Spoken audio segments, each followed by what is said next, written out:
career. My name is Florian Kirschenhofer, and I work for Max Planck Innovation in Munich. We are the technology transfer organization of the Max Planck Society. I was asked to have a little speech at your conference, and unfortunately I can't be with you today in Korea due to the COVID-19 pandemic, but I'm very happy that I can at least send you this video to explain a little bit what we are doing and how we are doing things at Max Planck in Germany.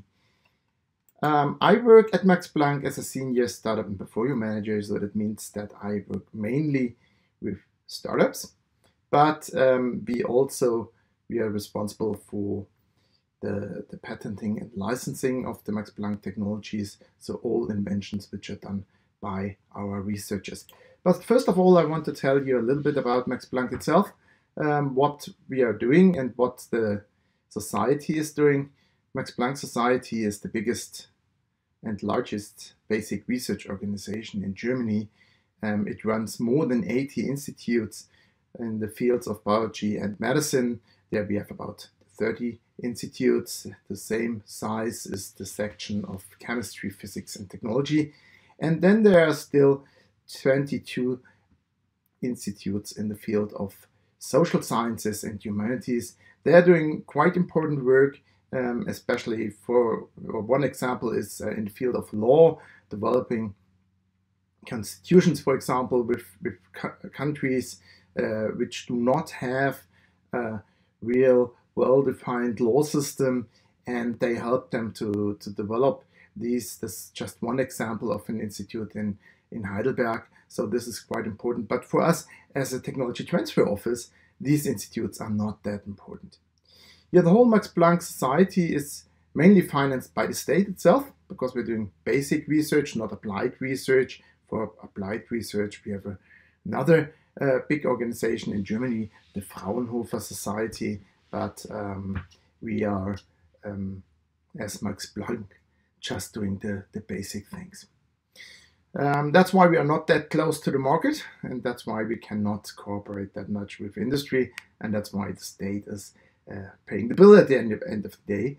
And we have about 14,000 scientists, of which more than 50% are junior scientists, like PhD students, postdocs. So these are people who will not stay with Max Planck forever. Usually they have time-limited contracts, about 3 to 5 years, which can then be enlarged for another period. But it is for sure that most of these people will one day leave the Max Planck Society. And what it's maybe important and also interesting, about 50% of our scientists are foreigners. So these are people who come to Max Planck to do their research. And these are not people, immigrants, which came to Germany many years before, maybe grew up in Germany and maybe speak better German than I do. These are people from all over the world who really come to Max Planck to do their research there. So this might be interesting. Yes, why is technology transfer important, and why is that an important task for a research organization? You could say research is mainly the most important things are publications, because this is the currency of research. So this is the most important thing for the researchers themselves. If they want to apply for another job, is their H-index, their publications in big journals and things like that. But society is paying much money for research, and so at least I think, this is just my personal opinion, it is also very important that we give back something to society. And here are just a few examples from technologies which were developed within Max Planck Society and maybe changed the industries in these fields. The first one is the Ziegler-Natta catalysis. It was introduced in 1953, and it enabled the chemical industry through this process to produce polyethylene at normal pressure, and this was really a game changer these days, and it was also on the commercial side our most successful technology which we commercialized. It brought back more than 500 million euros, and this in a time where prices were still a little bit cheaper. So I think this is really a great success, and this is really a technology which changed many industries, because these kind of polyethylene products are used in many fields. Yeah, the second one I want to talk about is the technology of Jens Fram. It's called Flash, and this is a little software part which makes MRT imaging fast. The older people in the audience might still remember back in the 80s when you get into a diagnostic machine like that, it took hours to take just a picture of a very small part of the body, and to get these fast pictures, which makes the MRT today to one of the most important diagnostic tools. This was possible thanks to Jens Fram, who developed this software, and this software is still used by almost every MRT machine worldwide. So the technologies of a basic research organization can really have influence on our daily life. If we take the Flash technology from Jens Fram, this is really one of the most important diagnostic tools nowadays, which is used in every hospital worldwide, or at least every bigger hospital.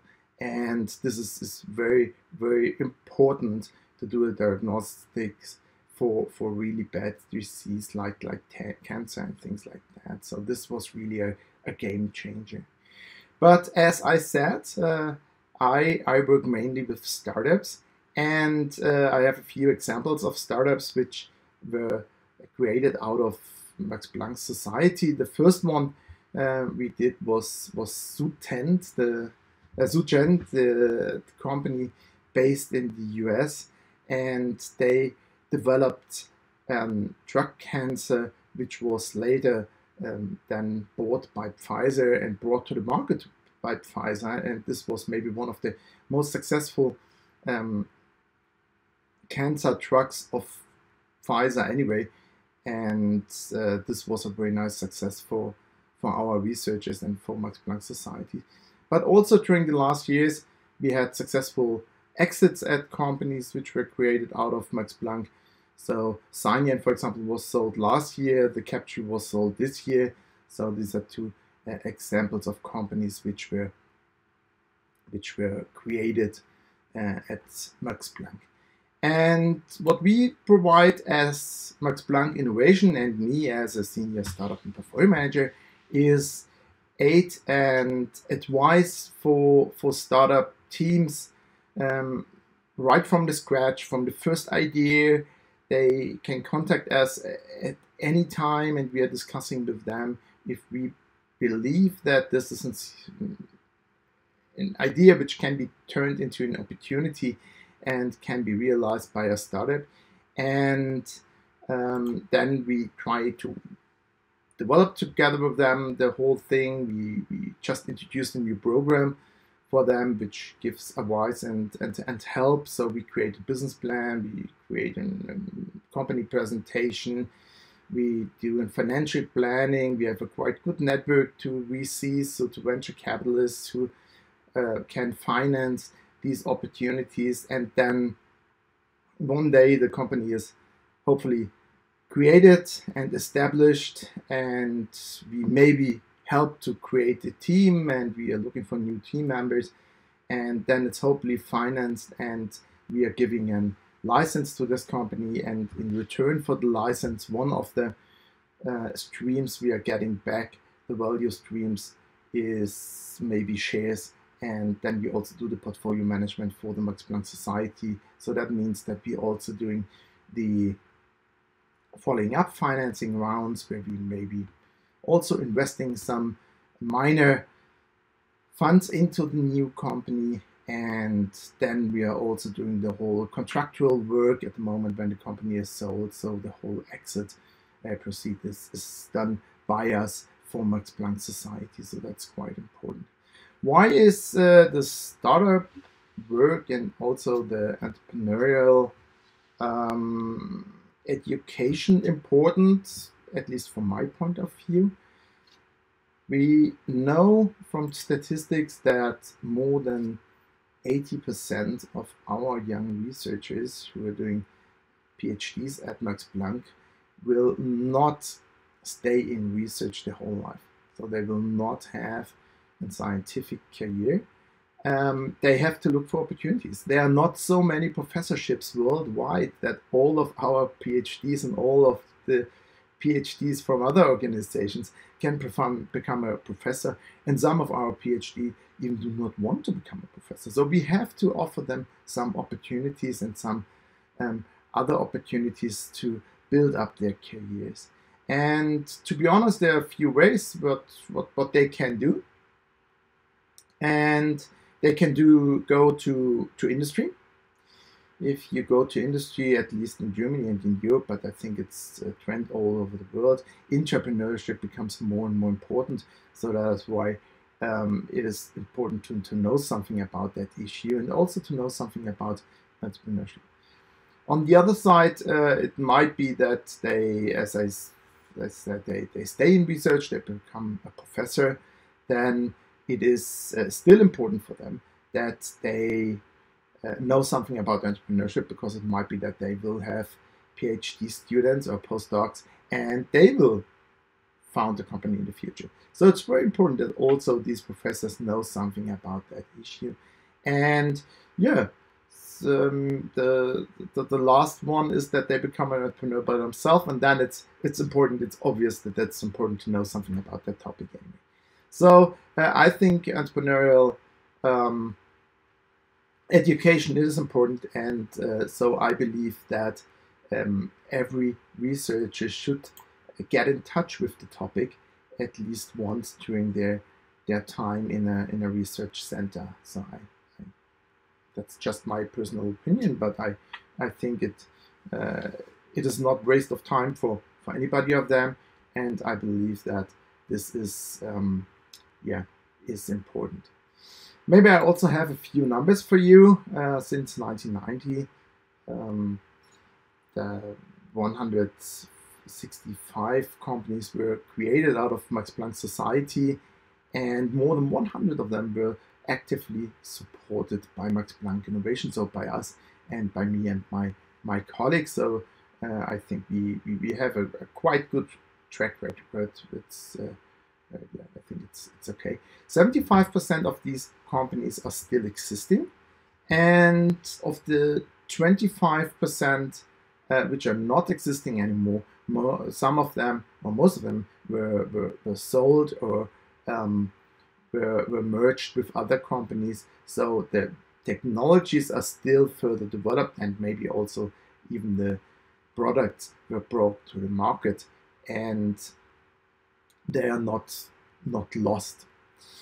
6,500 jobs were created by our startups, and here we just count the startups which are still independent. So if a company is sold to another company or is merged with another company, like Suchent, which is now part of Pfizer, we do not count these workplaces anymore, because then it's very hard to count them and to get a real number out of it. So we don't do that. So our independent startups, they have about 6,500 jobs created, and I think that's a quite fairly good number. Yeah, 26 startups were sold or merged, so that's good number. 7 did an IPO, so they are listed at stock market. To be honest, our last IPO was a few years ago. In Germany, the financial situation or the situation of the financial markets is not that good for IPOs, to be honest. So that is why most of our companies, if they are looking for an exit, then they are usually sold to bigger competitors, or they are merged with other companies. and we work together. That's maybe yeah, also important. We work together with companies worldwide. So not all of our spin-offs are created in Germany, and the other way around. Um, Also, not all companies, if at the moment when they are having their exit and they are sold to competitors or they are merged, and they are not always sold to German companies or merged with German companies. So if we just take our last examples, like the Captree, which I said it was sold to Dari, which is a medium-sized company from the US. Cynian was merged with Cellink, which is a Swedish-based company, which is listed at the stock market there. So it's a quite international business, and we are not really stuck just to the German market. And I think it's quite important that you are open-minded in this field and you think more broad and you think more international than just to think in your own borders of your country. So that's at least how we see the business.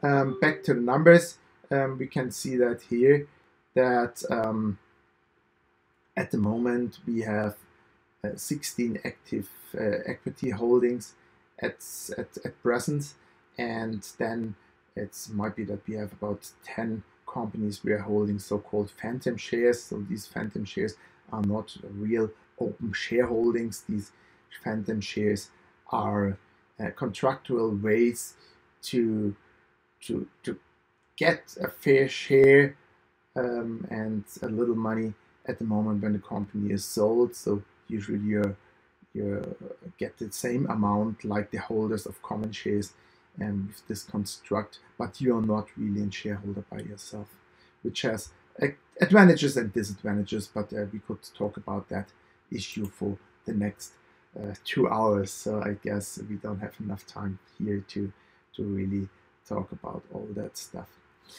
Yes, that was it mainly from my side. Hopefully you're having a good conference, and hopefully you can take something with you, and hopefully I gave you a little insight into Max Planck and what we are doing and how we are doing things. And if you have any questions, you can contact me at any time here in Munich. I also have yeah, here last slide, so where you can see our company. We are about 30 people working in the fields mainly of patent and licensing, and these patent and licensing managers are usual have a scientific background, and then we have the startup portfolio managers, people like me. We usually do have a business background. So me myself, I started my career in a bank. I did an educational training there. Then I studied in a small town in Regensburg business administration. I did an MBA in the US. I founded a company then at the beginning of 2000s. I then switched to a big company. I worked for Ford Motors in the finance department. I was an assistant professor in a Toulouse Business School in France, and then I entered Max Planck, and now I'm since almost 15 years with Max Planck Innovation. So that's at least my career, and I founded another company last year, and we work on the digitalization of small towns. So I think it's quite important if you work in technology transfer that you keep the eyes open and you're also looking for other what others are doing, and maybe you become part of an own startup to see how things are going on if you're really involved and you're not just an advisor.